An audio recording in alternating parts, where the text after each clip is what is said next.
बैरागी वीर कत भला, गिरही चित्त उदार। बैरागी वीर कत भला, गिरही चित्त उदार। दो चूकी खाली पड़े, ताको वार न पार कबीरा, ताको वार न पार। संत कबीरदास जी कह रहे हैं, साधु में विरक्ता और गृहस्थ में उदारता पूर्वक सेवा उत्तम है। यदि दोनों अपने अपने गुणों से चूक गए तो वे छूछे रह जाते हैं, फिर दोनों का उद्धार नहीं होता। घर मेरा है तो भक्ति करो, ना तरु करो बैराग। घर मेरा है तो भक्ति करो, ना तरु करो बैराग। बैरागी बंधन करे, ताका बड़ा भागी कबीरा, ताका बड़ा भाग।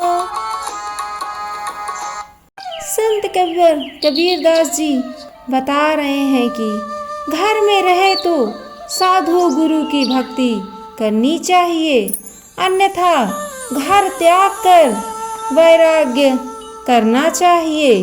यदि विरक्त पुनः बंधनों का काम करे तो उसका महान दुर्भाग्य है।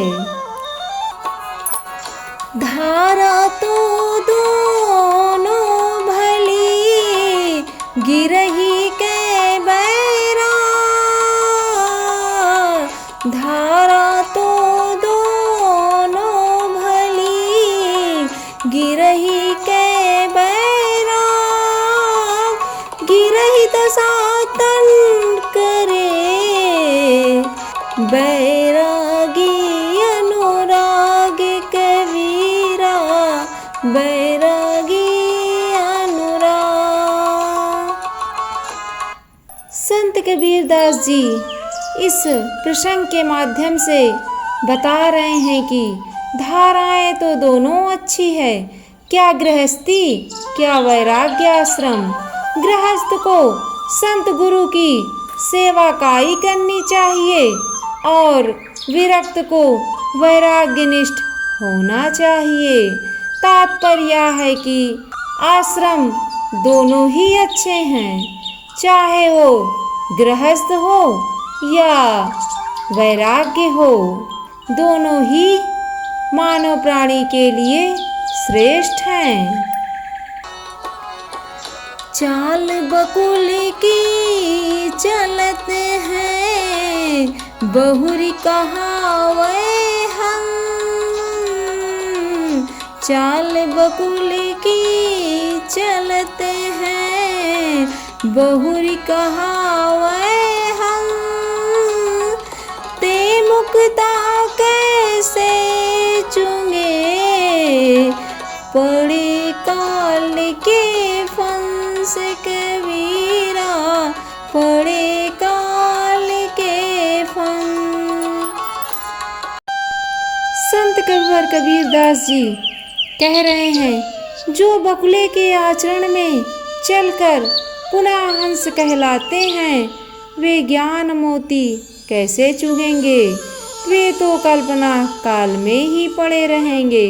तात्पर्य है कि जो दिखावे की जिंदगी जी रहे हैं, वे आगे कैसे बढ़ेंगे। उन्हें तो सिर्फ घमंड ही उनका खाए जा रहा है। इसलिए हे मानव प्राणी, घमंड का जीवन ना जिए। जो भी जीवन है उत्तम और सरल जीवन जिए। ये है कवियर कबीरदास जी की वाणी, जो मानव प्राणी के लिए उन्होंने बताए हैं।